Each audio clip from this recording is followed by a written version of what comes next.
Vamos a elevar nuestra oración para iniciar la clase de esta tarde. Padre, te damos gracias por la bendición de la reflexión bíblica que nos permites hacer, por habernos alcanzado con tu palabra.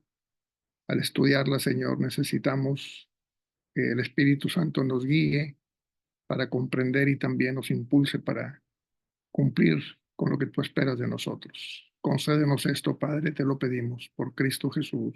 Amén. Muy bien, mis hermanas que están aquí presentes y los hermanos que habrán de participar en este curso y que habrán de ver la clase más adelante.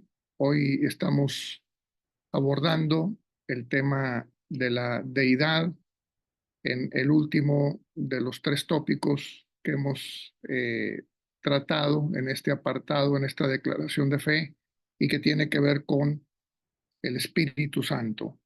Ayer, al finalizar la clase, hicimos una declaración de que nosotros como denominación no creemos en que el Espíritu Santo sea la tercera persona de la Trinidad, como creen la mayoría de los cristianos, y pensamos más bien que el Espíritu Santo es Dios mismo, Dios es Espíritu, Dios es Santo, por lo tanto el Espíritu Santo es Dios mismo, ¿verdad? Y que en la vida del creyente reflejan la presencia precisamente de la deidad, del Padre y del Hijo. Muy bien. Y también revisamos eh, la primera y la segunda lámina al respecto de lo que estamos considerando y veíamos que con el Espíritu Santo iniciamos, por decirlo así, una nueva era en la historia del cristianismo.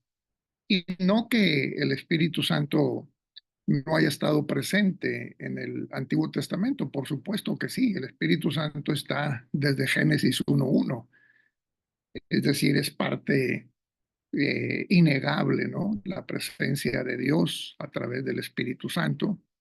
Sin embargo, cuando se da el cumplimiento de la profecía de Joel capítulo 2, en Hechos también capítulo 2, versículos 38 y 39 particularmente, pues sí es comúnmente aceptado que aquí el derramamiento es un acontecimiento histórico para impulsar precisamente la iglesia que empieza a formarse y que más adelante va a ser reconocida como la iglesia de los cristianos y ya diríamos diferenciándose claramente de lo que fue el pueblo de Israel, ¿no? O del judaísmo, porque sí es muy claro eso en el libro de los Hechos de los Apóstoles, en el capítulo 11, hay una declaración de que en Antioquía, donde llega el Evangelio, ya los creyentes son identificados por separado como cristianos. Por primera vez ahí se les reconoce como cristianos y el dato que apunta a Lucas aquí en este capítulo 11, pues es muy significativo porque con toda intención se va a, diríamos, diferenciar, ¿verdad?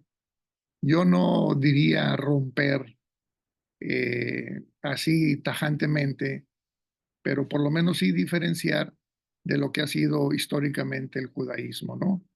Ya ahora Cristo Jesús es el centro de la adoración, es quien ha venido para salvarnos, es Dios mismo, como lo vimos en el tema anterior. Y bueno, a partir de la llegada del Espíritu también sí hay ciertos esquemas, como decíamos ayer, que se rompen, ¿verdad? Y los comentamos el día de ayer. Muy bien.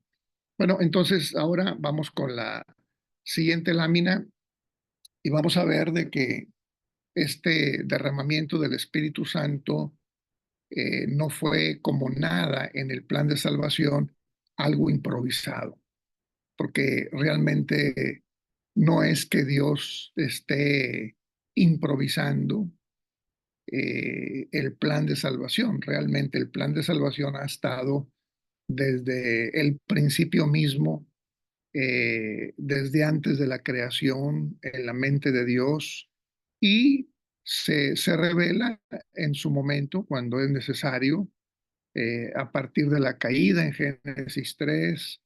Ya tenemos un protoevangelio, ya ahí se asegura el triunfo del bien sobre el mal, ¿no? Cuando Dios le dice a la mujer que hay una enemistad entre la serpiente de ella y la serpiente y la simiente de la serpiente, ¿verdad? Esta te va a herir a tu simiente en el calcañar, pero tu simiente la va a herir a ella en la cabeza, ¿no? El, el, el dato de la herida en la cabeza es, diríamos, una herida mortal por necesidad. Y desde ahí se vaticina el triunfo del Evangelio sobre el pecado. Entonces, no está Dios improvisando nada, más bien está revelando, conforme transcurre el tiempo, poco a poco el plan de salvación. Y así como todas las cosas prometidas en Génesis y también en todo el Antiguo Testamento han tenido su cumplimiento en tiempo y en forma, así también sucedió con la promesa del Espíritu Santo. Y así se cumplirá también con las promesas que tenemos hacia el futuro de nuestra era. Bueno, pues mis hermanas Irma y Tati, como ayer, me gustó mucho que me ayudaran, más bien que participaran con las lecturas. Entonces quiero proponerles eh, ir otra vez de manera alternada con la lectura de cada lámina, y después de cada lectura haré breves comentarios para que sea también un poquito más ligera esta espesa clase, como yo le llamo, ¿no? Entonces, si gusta, hermana Irma, ¿podría usted comenzar con la lectura? Muy bien. La promesa más detallada de la venida del Espíritu se encuentra en el profeta Joel 2:28, 29. Después de esto derramaré mi espíritu sobre todo el género humano. En esos días derramaré mi espíritu aún sobre los siervos y las siervas. Otros profetas hebreos también hablaron de la venida del Espíritu. Isaías 43:3, Ezequiel 36:27, 39:29. Juan el Bautista, quien preparó el camino para el Mesías, Marcos 1:1-4, habló del bautismo en el Espíritu. Después de mí viene uno más poderoso que yo. Yo los he bautizado a ustedes con agua, pero él los bautizará con el Espíritu Santo. Marcos 1:7-8. Mateo 3:11, Lucas 3:16. Jesús prometió que el Espíritu Santo sería dado a todos los que creyeran en él. Juan 7:37-39. Después de la resurrección de Jesús, él instruyó a los discípulos que no se alejaran de Jerusalén, sino que esperaran la promesa del Padre, de la cual les he hablado. Juan bautizó con agua, pero dentro de pocos días ustedes serán bautizados con el Espíritu Santo. Hechos 1:4-5 y Lucas 24:49. Muy bien, aquí voy a hacer dos apuntes, dos comentarios que pueden ser significativos. El primero de ellos es que nos estamos remitiendo a un profeta llamado Joel, cuyo profetismo data de entre 7 y 8 siglos antes de Cristo, aproximadamente, porque no tenemos una fecha precisa, pero tomando en cuenta la cronología bíblica, estamos hablando de 750, 800 años antes de Cristo. Desde entonces ya está el anuncio de la llegada del Espíritu Santo, como decía ayer, ya no solo para un pueblo en particular, sino ahora para todos aquellos que crean en el Señor Jesucristo. ¿Verdad? Se va a derramar este Espíritu, ya no hay distinción de etnias, ya no hay distinción de género, ya no hay distinciones de índole socioeconómicas.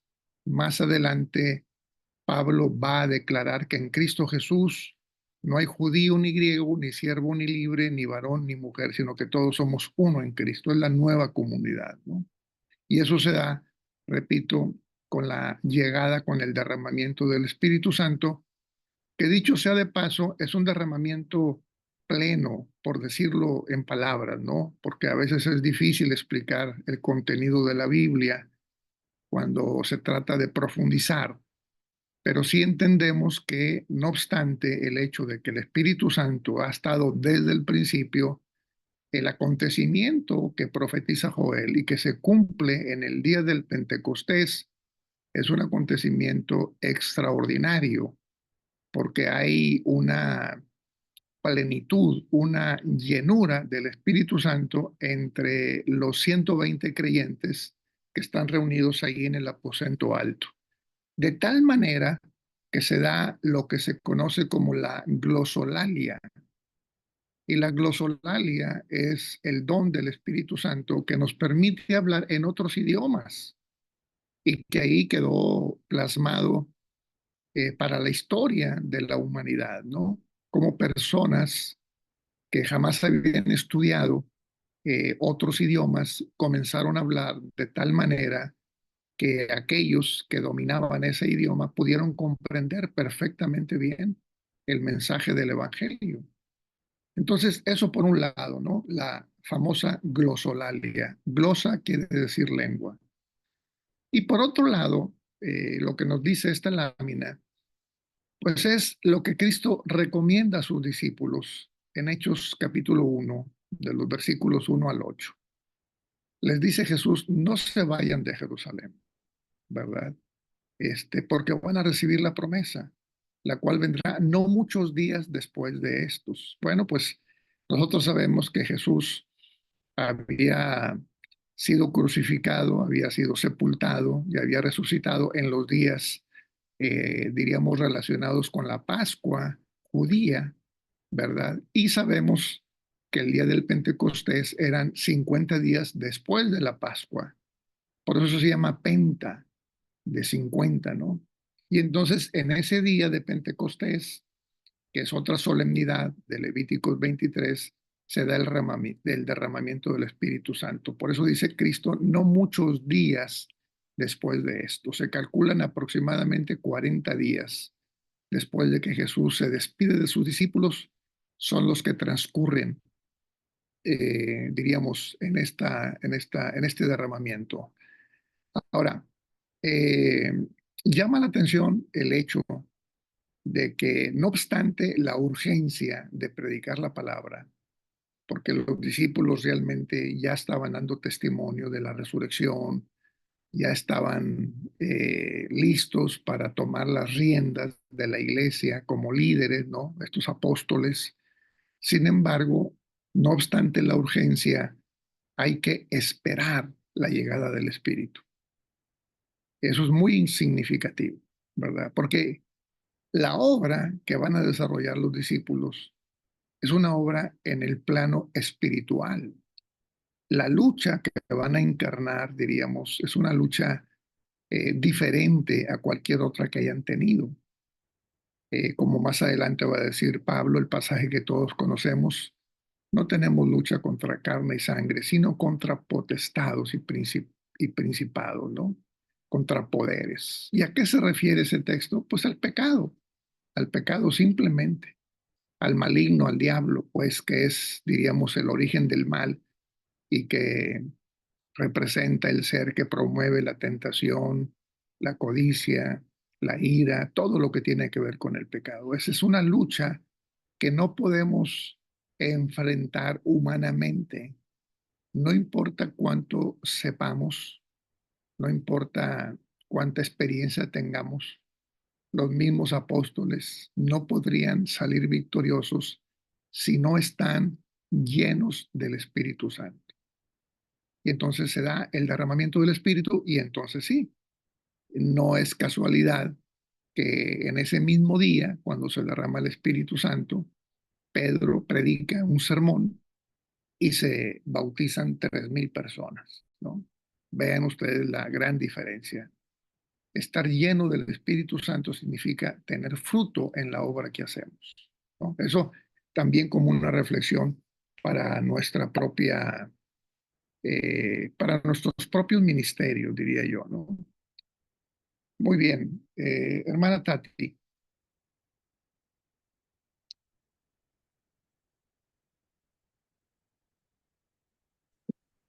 Estas promesas se cumplieron en el día de Pentecostés, registrado en Hechos 2, cuando el Espíritu vino a morar con los discípulos de Jesús de una manera personal y permanente. Aunque el Espíritu había llenado o ungido a personas en el Antiguo Testamento, fue dado de una manera única por Jesucristo y se mantiene sobre y dentro de los seguidores de Jesús.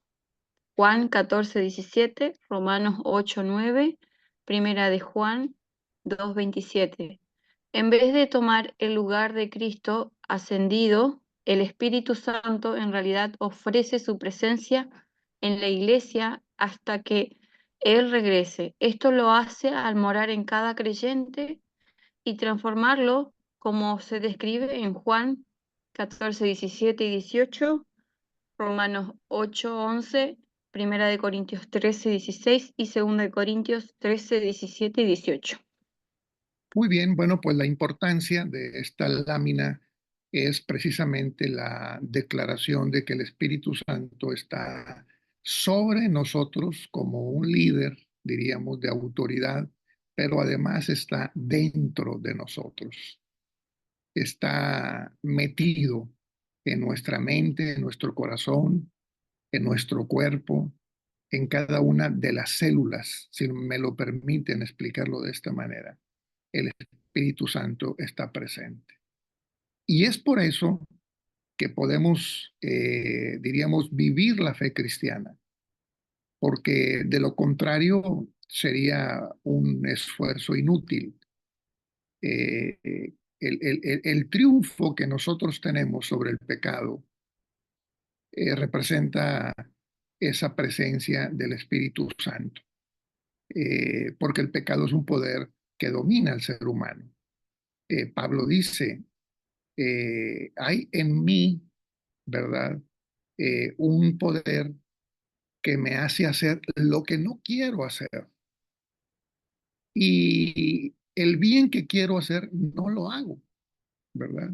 Encuentro esto que está dentro de mí, ¿no? Porque realmente desde que Adán y Eva pecaron, pues el pecado entró en la genética de los seres humanos. Está metido hasta la médula de los huesos. Por eso el Espíritu Santo también entra, ¿verdad? Para poder dominar esos instintos pecaminosos desde adentro, ¿verdad? Porque es desde donde surge el pecado, ¿no? Como Cristo le dijo a los fariseos, miren, no es que se contaminen porque comen con manos sucias, porque no es lo que entra al hombre lo que lo contamina, más bien lo que sale del hombre, porque de dentro del corazón del hombre sale el pecado, porque el pecado está adentro del hombre, ¿verdad? Del ser humano. Entonces Dios también ha tenido a bien meter dentro de nosotros al Espíritu Santo para que ahí en el corazón pueda hacer la obra de conversión y desde ahí, diríamos, salvarnos de esta tentación pecaminosa. Entonces, por esa razón, y esto sería también otro apunte en el ámbito de nuestros ministerios, hay que pedir a Dios cada día que nos llene del Espíritu Santo. Eso es lo que dijo Cristo. Pidan del Espíritu Santo al Padre para que Él se los dé. Y pone una metáfora diciendo, ¿quién de vosotros, si su hijo le pide pan, le dará una piedra o si le pide un pez, le dará una serpiente? Pues nadie, ¿verdad? Porque nadie en sus cinco sentidos hace eso. Bueno, pues si ustedes que son malos saben dar buenas cosas a sus hijos, ¿cuánto más vuestro Padre que está en los cielos dará el Espíritu Santo a los que lo pidieren? Entonces hay que pedir del Espíritu Santo todos los días. ¿Por qué, hermanos, hermanas? Pues porque el Espíritu Santo puede apartarse también del creyente. Lo vemos en el Antiguo Testamento, en el ejemplo de Saúl, que no hizo la voluntad de Dios y el Espíritu de Dios se apartó de él y terminó muy mal en todos los sentidos. ¿verdad? No debemos de ser ingenuos pensando que ya recibimos el Espíritu, que ya nos bautizamos, entonces ya estamos, diríamos, más allá del bien y del mal. No, no es así. No, no es así. Pongo un ejemplo para que me pueda yo explicar de una mejor manera. ¿Usted cree que si un cristiano se sienta cómodamente a ver pornografía, el Espíritu Santo lo acompañaría en ese momento? ¿Usted cree que el Espíritu Santo podría participar de eso? Obviamente no. Se aparta el Espíritu. Por eso dice Pablo en Efesios, no contristéis al Espíritu Santo. No contristéis al Espíritu Santo, porque se puede entristecer, porque eso es lo que significa la palabra contristar. Se puede entristecer cuando ve que nosotros como creyentes optamos por el pecado. Entonces se entristece y se aparta, ¿verdad? Por esa razón, es de suma importancia este tema que estamos abordando. Bueno, con decirles que vivimos hoy en día la era del Espíritu Santo dentro de la historia de la salvación. Así como en el Antiguo Testamento se vivió la era de Dios con estas formas de manifestación de Dios, las teofanías, como dijimos ayer, las manifestaciones de Dios, que habló para que lo escucharan, es decir, con voz audible, Abraham, Moisés, o que también usó los sueños o las visiones, en fin, muchas maneras, hasta que vino, diríamos, la encarnación y entonces Cristo es el protagonista en la historia de la salvación, cumple su misión y regresa al seno del Padre. Pero a partir de ese momento llega la época, la era del Espíritu Santo, que es la que estamos viviendo hoy en día, ¿no? Eso sería lo más importante en esta lámina. Ahora, vamos a ver algunas cosas respecto del Espíritu Santo. Mi hermana Irma, por favor. Jesús se refirió al Espíritu Santo como el ayudante, abogado, consolador y consejero. Estos términos se traducen de la palabra griega paraclete, que literalmente significa ser llamado para proporcionar la ayuda necesaria o asistencia a nuestro lado.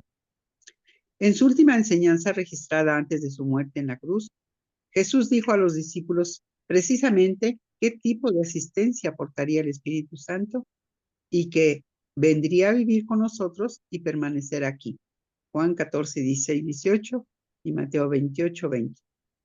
Enseñaría y nos recordaría todas las cosas que Jesús dijo.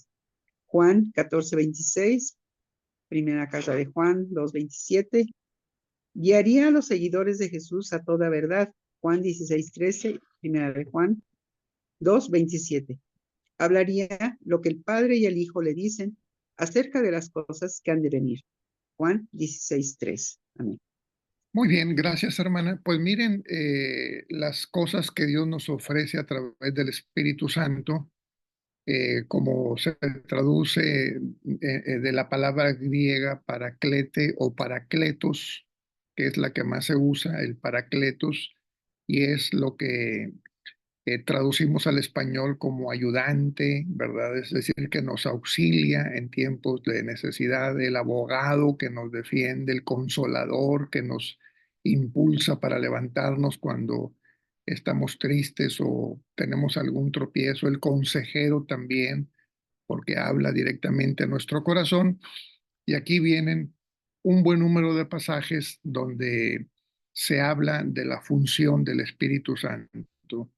Vive con nosotros, enseña a cada uno, nos guía a la verdad, a la justicia y nos recuerda todo lo que el Señor nos dijo. Entonces esto sería parte, pero este tema no se agota en esta lámina. También dice, convencería al mundo acerca del pecado, de la justicia y del juicio, ¿verdad? Esa es otra de la labor del Espíritu Santo. Voy a poner un ejemplo para ilustrar este último punto que me parece muy importante de convencer al mundo acerca del pecado. En algún momento, todos los que nos hemos convertido fuimos tocados por el Espíritu Santo de Dios y fuimos convencidos acerca de nuestro pecado para convertirnos, ¿no? Y esta es la dinámica que sucede, por ejemplo, cuando alguien predica el Evangelio, cuando alguien está enseñando de la palabra. No es una labor meramente humana, es el Espíritu Santo el que nos está guiando. Y cuando el evangelista o el maestro pronuncian la palabra de Dios, el Espíritu Santo la toma y la lleva a la mente y al corazón de las personas. Y ahí lo convence. Y por eso se convierte y después se bautiza. Es algo realmente sobrenatural. Esto solo sucede en el ámbito de la fe, en el ámbito espiritual, en la vida de los seres humanos que escuchan del Evangelio, ¿verdad? Entonces es muy interesante.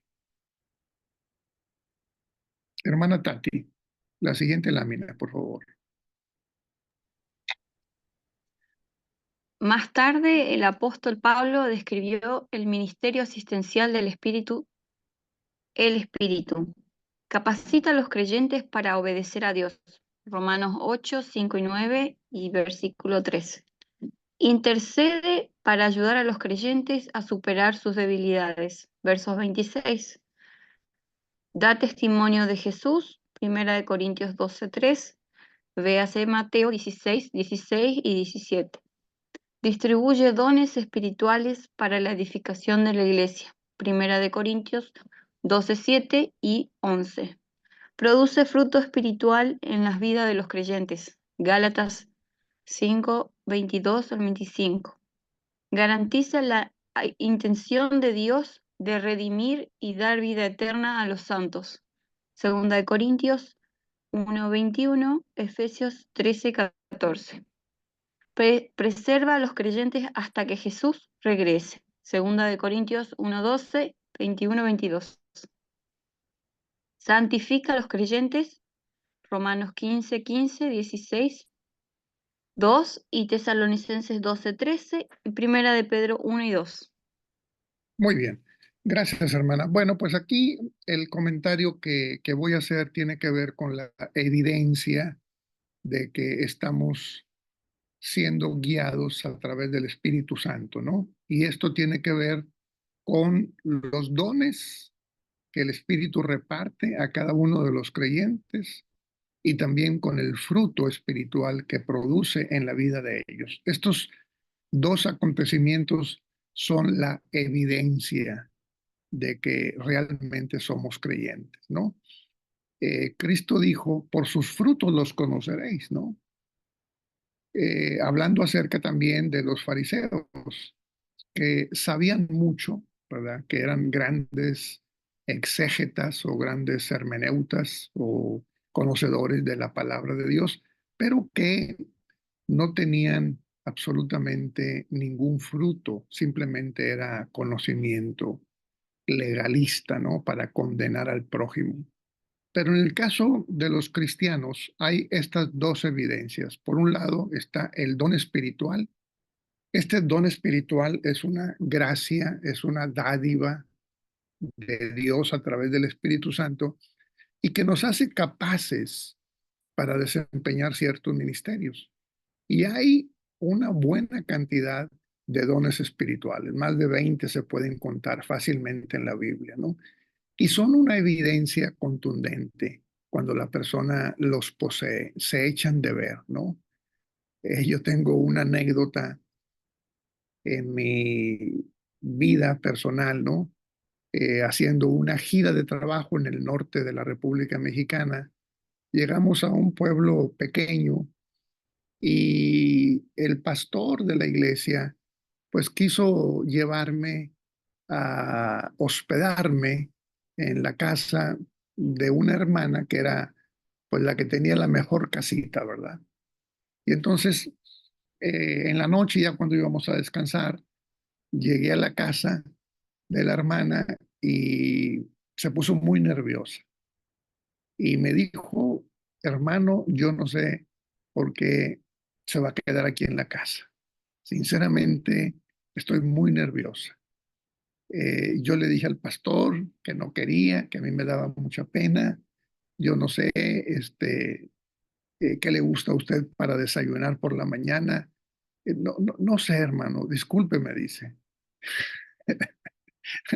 Entonces, yo realmente me sentí mal, ¿verdad? Porque la vi sufrir a ella, ¿verdad? Le dije, mira, hermana, no se preocupe por nada, dígame nada más dónde me puedo dormir y no hay problema, ¿verdad? Y ya, bueno, pues ahí estaban los niños y venga, pastor, y yo le digo dónde, etcétera, ¿no? Y ya, pasé esa noche ahí. Pero, ¿qué demuestra esto? Bueno, demuestra que no se tiene el don de la hospitalidad. No todos tenemos el don de la hospitalidad. Es un don. Y es un don que reparte el Espíritu Santo. En cambio, muchas veces en mi vida he ido y he sido hospedado en casas de hermanos que tienen más recursos y también de hermanos que tienen pocos recursos, pero que tienen el don de la hospitalidad. Y entonces me dicen, mira hermano, aquí está el refrigerador, si tiene hambre, aquí puede venir, aquí está el agua, aquí está el baño, usted se va a quedar aquí, cualquier cosa que necesite me habla, siéntase en su casa, en fin. Y ya uno se siente realmente en casa, ¿no? La diferencia es cuando se tiene el don. Eh, ¿Y cómo sabemos los dones que tenemos? Bueno, es una muy buena pregunta, ¿verdad? Hay ciertas características para identificar estos dones del Espíritu Santo.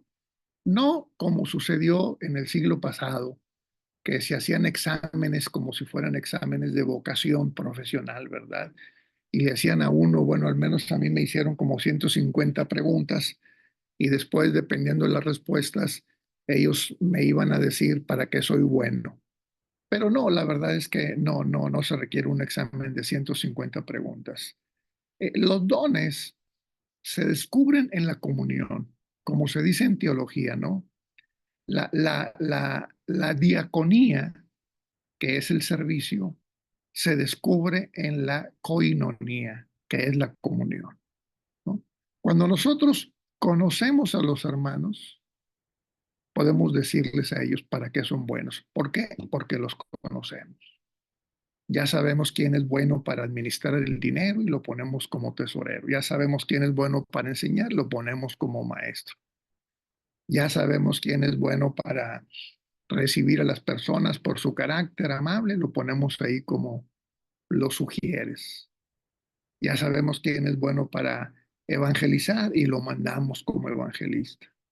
O sea, los dones, la diaconía, ¿no? Se descubre en la coinonía, en la comunión. Yo sé para qué es buena mi esposa, porque la conozco, sé para qué son buenos mis hijos, porque los conozco, ¿verdad? Entonces no tendríamos que quebrarnos la cabeza en ese sentido. Simplemente acercarnos a alguien y decirle, a ver, hermano, tú dime, ¿para qué crees que yo soy bueno? Y le van a decir si lo conocen, ¿verdad? Es decir, vamos descubriendo en la comunión los dones que el Espíritu Santo nos ha dado. Y hay otras señales que nos ayudan en esta identificación. Por ejemplo, cuando alguien tiene el don, disfruta lo que hace. No como la hermanita que estaba sufriendo, ¿verdad? Pobrecita. La metimos en camisas de 11 varas, decimos acá en México, ¿no? No. El don produce alegría, ¿no? Hay contentamiento, se siente uno bien, porque es una facultad, es una capacidad que Dios nos da y nos sentimos bien cuando la ponemos al servicio de los demás. Entonces, Dios no nos llama para estar tristes o amargados, para estarnos quejando con el ministerio que Él nos da. No, al contrario, nos lo da para que lo disfrutemos, ¿no? Entonces, ese es un signo fundamental. Otro signo fundamental de la presencia del Espíritu respecto a los dones que tengamos es que en lo que hacemos positivos hay fruto, ¿verdad? Este, recuerdo también el caso de un matrimonio amigo mío y de mi esposa que querían a toda costa que su hijo fuera pastor. ¿verdad? Y entonces lo metieron al seminario, se pasó ahí los 4 años, pero el muchacho no tenía el don de ser pastor porque no se le entendía nada cuando hablaba, batallaba mucho. Cuando se subía al púlpito, la gente sufría porque decían, ay, Señor, ayúdalo, porque no, pobrecito, mira cómo está sufriendo, ¿verdad? Entonces, hay que tener cuidado en ese sentido de no forzar este tema y llevarlo a un extremo en donde las personas por obedientes pues estén pasando un mal momento y también veamos que no hay fruto, no hay edificación en los oyentes, porque claramente Pablo dice que los frutos son dados para la edificación de la iglesia. Para eso son los frutos. Los frutos, perdón, los dones. Los dones no son para un beneficio personal solamente. Claro, sí nos beneficiamos personalmente, pero son siempre pensando en el prójimo. Entonces, con este comentario termino el tema de los dones y luego viene el fruto espiritual, que como ya sabemos está escrito en Gálatas 5, 22 al 25, ¿verdad? El fruto del Espíritu es amor, gozo, paz, bondad, benignidad, paciencia, mansedumbre, templanza. Y al final, Pablo dice, ante tales cosas no hay ley. ¿Por qué? Porque cuando se vive en el Espíritu, con el fruto que produce en la vida del creyente el Espíritu Santo, se superan todas las exigencias de la ley, todas las exigencias de la ley. Si la ley te dice que el 10% le pertenece a Dios, una persona que vive en el Espíritu sabe que todo lo que tiene es de Dios. Todos los recursos que tiene son de Dios. Sabe que su cuerpo, su mente, lo que trae puesto, todo le pertenece a Dios. Él nos compró con altísimo precio. Nosotros estábamos perdidos, muertos en delitos y pecados. Él nos redimió, Él nos recuperó. Entonces todo le pertenece a Él. En ese sentido ya se supera esa parte de la ley, ¿verdad? De lo que se conoce comúnmente como el diezmo, ¿no? Digo, no estoy en contra del diezmo, lo digo con todo respeto, ¿verdad? Pero cuando una persona vive en el Espíritu, comparte de todo lo que tiene y Dios le bendice mucho más, ¿no? Si la ley dice que el sábado es el día del Señor, claro que sí, es una doctrina distintiva que respetamos nosotros, pero los otros 6 días también vivimos tratando de hacer la voluntad de Dios. ¿Por qué? Porque vivimos en el Espíritu. Entonces, son las dos evidencias, ¿no?, de la presencia del Espíritu Santo en la vida del creyente. Bueno, hay mucho más, pero estoy queriendo hacer algunos resúmenes de las cosas más importantes. Vamos adelante, mi hermana Irma. Obras del Evangelio, frutos y dones. Antes de su partida, Justo antes de su partida, Jesús aseguró a sus discípulos que serían facultados para hacer la obra de Dios en el mundo, cuando el Espíritu descendiera sobre ellos. Pero cuando venga el Espíritu Santo sobre ustedes, recibirán poder y serán mis testigos. Hechos 1:8. Vemos el cumplimiento de esa promesa en el libro de los Hechos acerca de cómo Dios concedió dones e hizo milagros a través de los creyentes. Las epístolas dan testimonio del designio permanente de Dios para que la iglesia sea un cuerpo milagrosamente dotado que se edifica a sí mismo, al igual que ministra el mundo exterior. A través del Espíritu Santo, Dios trabaja también en la vida de los creyentes para perfeccionar un carácter santo que refleje la naturaleza divina de Cristo. Su divino poder, el Espíritu, nos ha concedido todas las cosas que necesitamos para vivir como Dios manda. Segunda carta de Pedro 1:3, también 4:8. Pablo describe las cualidades que necesitamos como el fruto del Espíritu. Gálatas 5:22 y 23. Gracias, hermana. Bueno, pues aquí comento el texto de que recibirán poder y serán mis testigos, ¿no? Según Hechos en el capítulo 1, como ya lo hemos visto, está este maravilloso pasaje en el versículo 8, ¿verdad? No se vayan de Jerusalén hasta que reciban el don del Espíritu Santo, porque me seréis testigos en Jerusalén, en Judea, en Samaria y hasta lo último de la tierra.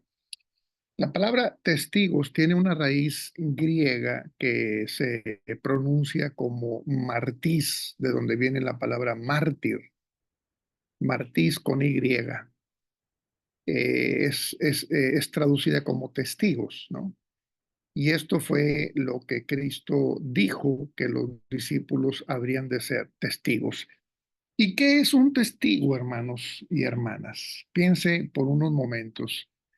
¿Qué hace a un testigo ser realmente un testigo? Bueno, pues lo que hace a un testigo ser testigo es el testimonio. Cuando una persona tiene un testimonio, tiene una experiencia, ha vivido algo en su vida, entonces está capacitado para ser testigo. Y los testigos juegan un papel definitivo. Hablando en un sentido literal, en un juicio, por ejemplo, pues son los testigos los que inclinan la balanza, ya sea para dejar libre al acusado o para que sea condenado. ¿Por qué? Porque los testigos aportan pruebas y las pruebas son evidentes, contundentes. Y en esas pruebas ofrecidas por los testigos, es en lo que se basa el juez para dictaminar si una persona puede ser dejada en libertad o llevada para cumplir una sentencia. Eso es lo que somos nosotros también, hermanos y hermanas, testigos. Claro, el mayor de los testigos, el testigo fiel y verdadero, como lo comenté en una clase, es Cristo Jesús, pero nosotros también somos llamados a ser testigos. Ahora, se usa la palabra mártir, decía yo, en el original, ¿verdad? Que Reina Valera traduce como testigo. Es una buena traducción, ¿verdad? Pero habría que comentar que en el término griego de martís está implícito el hecho de que los testigos están dispuestos incluso a dar su vida por su testimonio, porque para ellos el testimonio es un testimonio de vida o muerte. Entonces piensen en la profundidad del texto, ¿verdad? Un testigo cristiano debería estar dispuesto a dar su vida por causa de su Señor, ¿verdad? Hay muchas historias en la iglesia primitiva que no necesariamente están, diríamos, contenidas en la Biblia, ¿no? Pero que son generalmente aceptadas, ¿no? Por ejemplo, el caso de que Pedro, el apóstol, en algún momento fue también apresado, fue condenado a la pena de muerte y también a morir crucificado. Y entonces él pidió que colocaran la cruz al revés, es decir, su cabeza para abajo, porque él no era digno de morir de la misma manera en que su Señor había muerto. Pero según la historia, pues él también sufre el martirio, como lo sufrió Esteban en Hechos capítulo 7, como muchos hombres y mujeres, ¿no? Hay historias en la época del segundo, tercero y cuarto siglo, de la época patrística, como se llama, la época de los padres de la iglesia, es decir, esta época es la época de los discípulos de los apóstoles. A esa época, siglo segundo, siglo tercero, cuando eran los discípulos de Cristo, segunda y tercera generación, estaban al frente de la iglesia. Y como había mucha persecución, una de las historias que es bastante conocida es que cuando alguien de la comunidad se daba cuenta que algún cristiano había sido apresado por el imperio, pues sabían que sin duda iba a morir porque el imperio llevaba a los cristianos a que tomaran una decisión y le decían, niega a Cristo y te salvas. Si no lo niegas, entonces te matamos. Y bueno, la mayoría no negaba a Cristo y eran asesinados. Entonces, cuando alguien se salvaba, después de que la comunidad se había dado cuenta que lo habían llevado preso y de repente volvía ahí a la reunión, por así decirlo, de los cristianos donde estaban en las cuevas, en los sótanos, etcétera, escondidos, ¿verdad? Tocaban la puerta y veían por la rejilla y entonces cuando lo veían, ellos se preguntaban, ¿estás vivo? Y la persona pues obviamente había negado a Cristo, entonces no abrían la puerta, no abrían la puerta porque no había lugar para negar a Cristo. Y entonces esta historia habla también de que había un funcionario del Imperio Romano que se llamaba Pascal, ¿no? Como el famoso filósofo. Y ese Pascal, me parece que es del siglo segundo, tenía un dicho que dice, solo creo en los testigos que se dejan degollar. Los demás, todos son testigos falsos, ¿no? Qué fuerte esta anécdota, pero ahí está. Entonces somos llamados para ser testigos. Muy bien, vamos adelante con la siguiente lámina, hermana Tati. Dios obra para la salvación de la humanidad a través de su Iglesia, facultada por el Espíritu. El Espíritu distribuye dones espirituales para equipar y habilitar a la Iglesia para llevar a cabo sus múltiples ministerios. Primera de Corintios 12, 1 al 11 y 27, 31. El Espíritu Santo inspiró la escritura de la palabra de Dios. Segunda de Pedro 1:20, 21:2 y Timoteo 3:16, 17. E ilumina las escrituras. Juan 14:26, 15:26, 16:13. Primera de Corintios 2:14 y Primera de Juan 2:27. El Espíritu convence a los pecadores. Jesús describió la obra del consejo que había de venir cuando Él venga. Convencerá al mundo de su error en cuanto al pecado, a la justicia. Juan 16:8. Un ejemplo de esta convicción por el Espíritu se produjo durante el sermón de Pedro en el día del Pentecostés. Cuando oyeron esto, todos se sintieron profundamente conmovidos y les dijeron a Pedro y a los otros apóstoles: Hermanos, ¿qué debemos hacer? Así pues, los que recibieron su mensaje fueron bautizados. Hechos 2, 37 y 41. La regeneración, nuevo nacimiento, de los pecadores en la Escritura es una obra del Espíritu Santo. Jesús aconseja a Nicodemo que debe someterse a un renacimiento espiritual para ver el reino de Dios.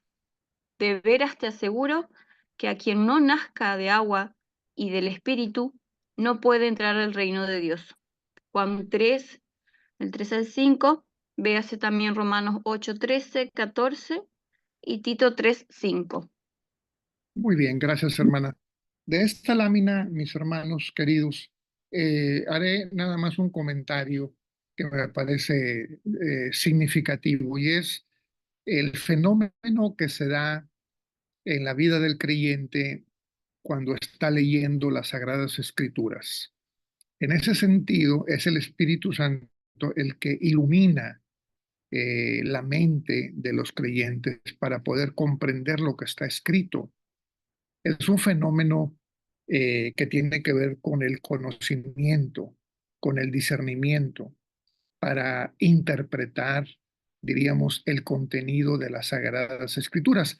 Acuérdense que la palabra de Dios dice que el hombre animal no entiende las cosas que son de Dios, que son del Espíritu, porque se han de examinar espiritualmente.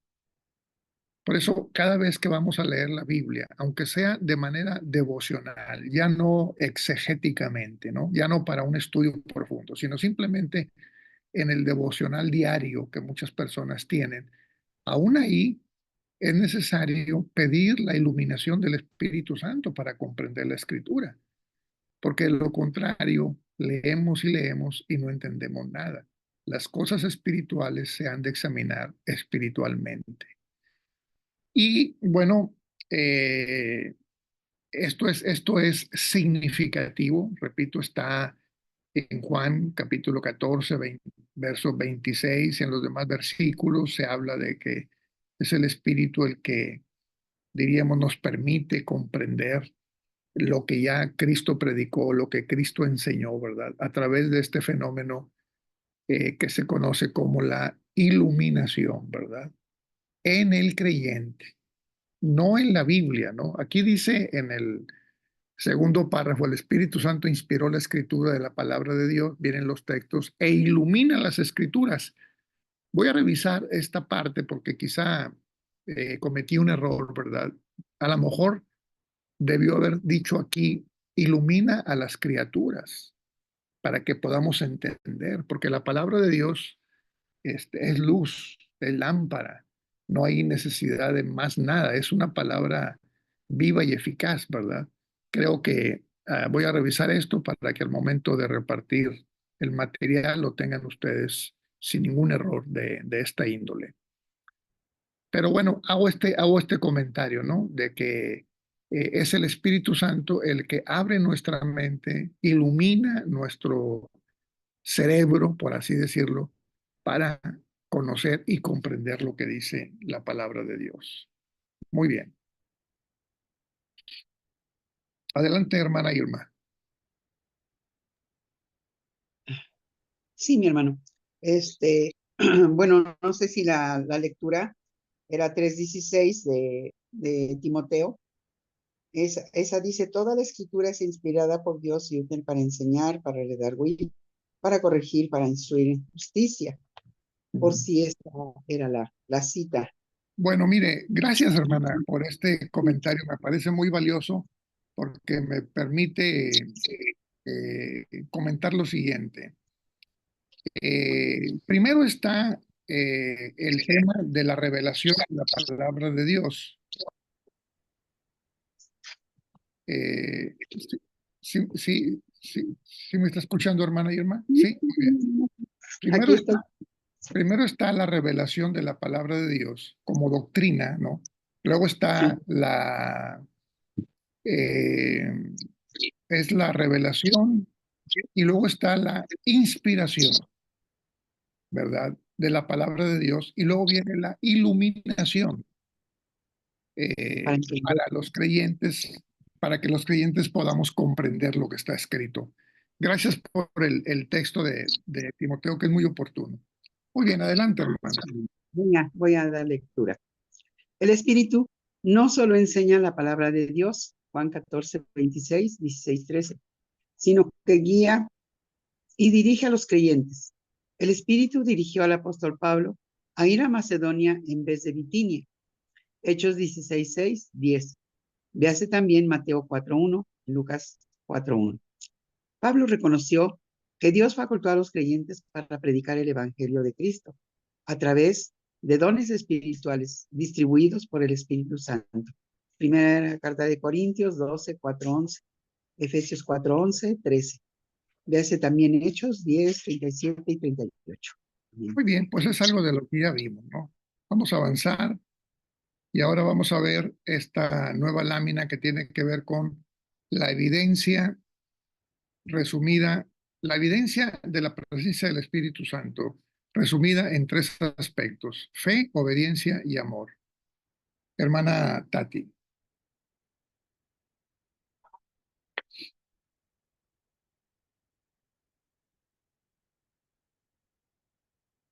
Hermana Tati, ¿está ahí?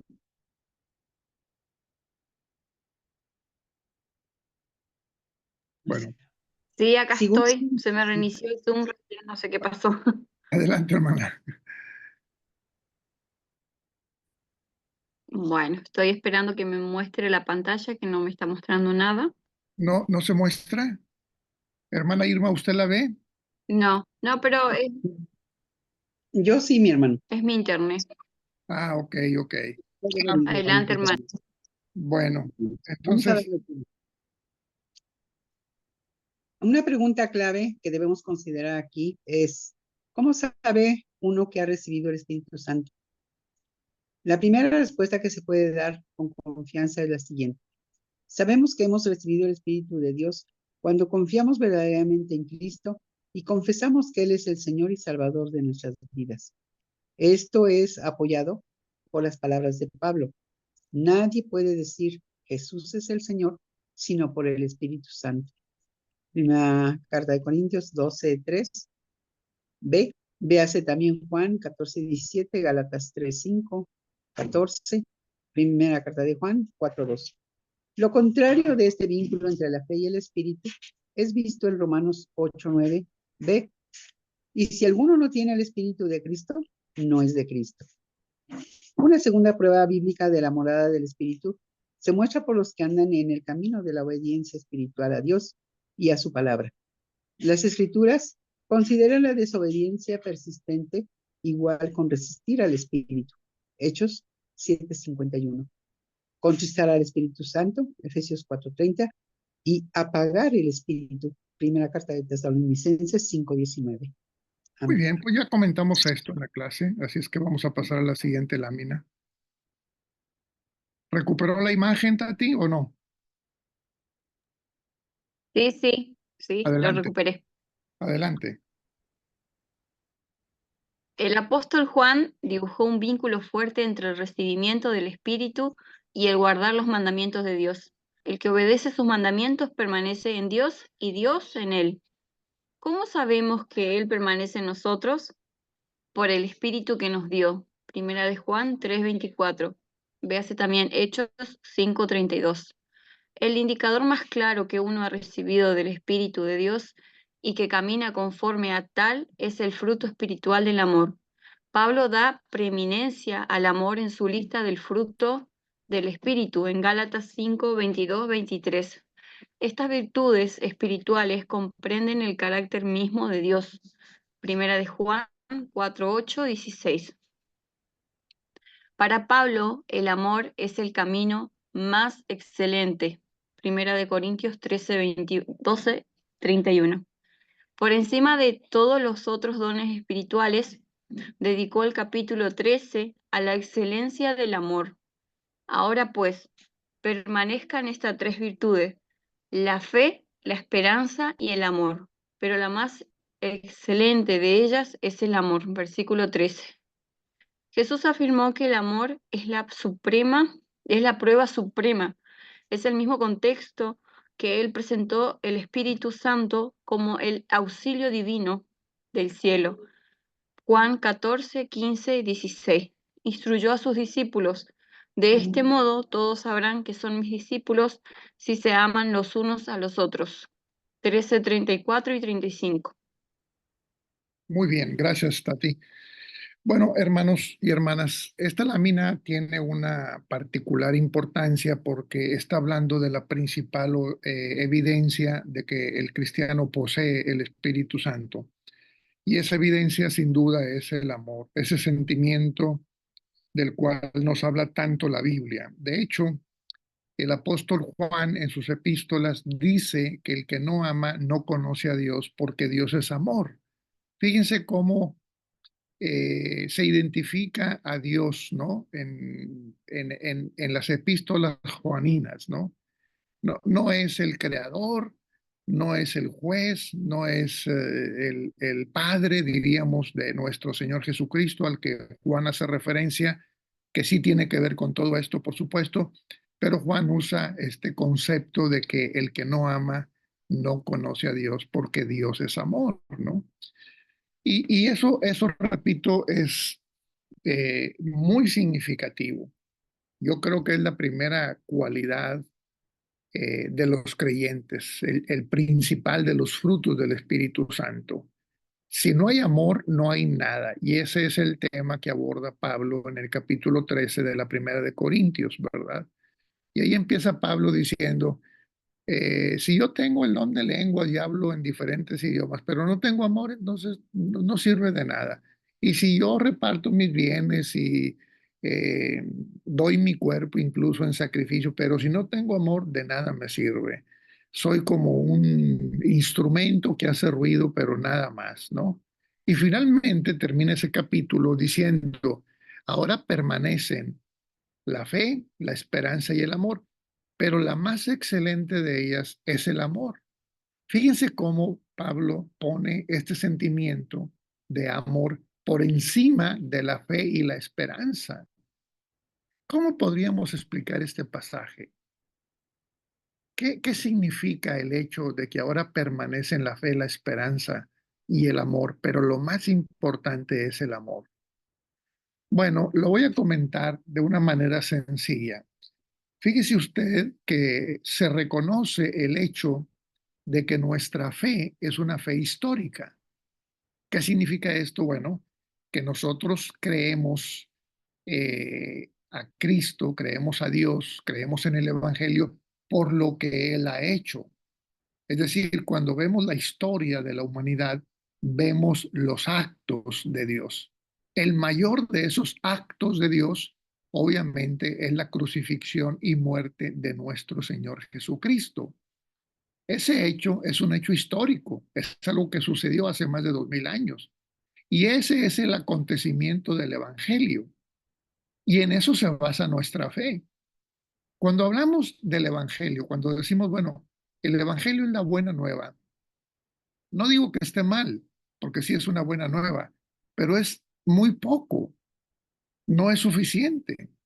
Cuando decimos que es el Evangelio, debemos decir que el Evangelio es un acontecimiento histórico, algo que sucedió en algún momento, en algún lugar del mundo. Y hay pruebas indubitables. Se da santo y seña en la Biblia de quién era el pueblo de Israel, de quiénes eran los pueblos vecinos, quiénes fueron los gobernantes en esa época, quiénes fueron los líderes del Sanedrín. Es decir, tenemos santo y seña de todo. Se trata de un acontecimiento histórico, ¿verdad? Y entonces en ese acontecimiento histórico está basada nuestra fe. ¿Qué quiero decir con esto de que nuestra fe es histórica? Pues quiero decir que nosotros creemos en Dios no por lo que Él va a hacer, sino por lo que Él ha hecho. Si alguno tiene dudas respecto de la salvación, del amor de Dios, pues lo único que tiene que hacer es voltear a través del tiempo y ver hacia el monte Calvario, donde Cristo dio su vida por nosotros. Y ahí se disipa cualquier duda, porque repito, es un acontecimiento histórico. Es el principal acontecimiento histórico en la historia de la humanidad, más que el hecho de que el Mar Rojo se abriera en dos, más que cualquier otro acontecimiento. El gran acontecimiento es la crucifixión de nuestro Señor Jesucristo, porque en esa crucifixión nosotros tenemos salvación, ¿no? Y en eso se basa nuestra fe. Entonces, nuestra fe es una fe histórica, no es una fe ciega. Ojo con este concepto, que es un concepto mundano. Es un concepto que tiene que ver con los rudimentos del mundo, ¿no? Que la fe es ciega. No, no, no, no. La fe no es ciega. La fe cristiana es una fe que piensa y que está basada en acontecimientos históricos. Y el principal de ellos es la crucifixión de Cristo. Entonces, la fe tiene que ver con el pasado. Ahora, la esperanza tiene que ver con el futuro, ¿verdad? ¿Tenemos esperanza? Claro que sí. ¿Cuál es la esperanza? Bueno, nosotros tenemos la esperanza de que los muertos en Cristo resucitarán primero. Tenemos la esperanza de que Cristo va a venir, de que vamos a ser reyes y sacerdotes con Él, que vamos a reinar 1000 años. Tenemos la esperanza de la plenitud del reino de Dios. Pero eso es del futuro. Entonces, la fe es del pasado y la esperanza es del futuro. Pero lo que pertenece al presente es el amor. Por eso Pablo dice, ahora permanecen la fe, la esperanza y el amor. Pero lo más importante es el amor. ¿Y por qué es lo más importante el amor? Pues porque cuando una persona ama tiempo presente, lo que está diciendo es que tiene fe histórica y que tiene esperanza en el futuro. La historia y el futuro. La historia y la esperanza. La fe y la esperanza se hacen presentes en el amor, en la evidencia de que tenemos fe y de que tenemos esperanza. En otras palabras, el que no tiene amor, no tiene nada. No tiene ni fe, ni esperanza, ni nada. El que no ama, no conoce a Dios. Eso es lo importante de esta lámina. Vamos entonces avanzando para ver si agotamos este tema del Espíritu Santo. Y si no, bueno, lo haremos la próxima semana con el favor de Dios. ¿Quién sigue de leer, mis hermanas? Yo, mi hermano, Adelante, hermana Irma. en el Espíritu, ¿es el Espíritu Santo entonces una tercera persona de la divinidad, como el Padre y el Hijo son personas? No hay ni una respuesta simple ni fórmula compleja por la cual la divinidad cristiana pueda ser plenamente analizada y resumida totalmente. Debido a que Dios es santo y que Dios es espíritu, nosotros deberíamos pensar que el Espíritu Santo es identificado con Dios en la manera más cercana posible. Cuando se mueve el Espíritu Santo, bien decimos, Dios se está moviendo entre su pueblo, el Espíritu Santo. Es divino, no humano, y no otro Dios. En vez de una fuerza impersonal de Dios o una extensión de Dios, el Espíritu Santo debe ser considerado como la presencia personal de Dios con y dentro de su pueblo en la tierra. Muy bien. Pues esto es lo que ya comentamos, ¿no? Acerca del Espíritu Santo en la posición en que nosotros la creemos. Muy bien. Siguiente, hermana Tati.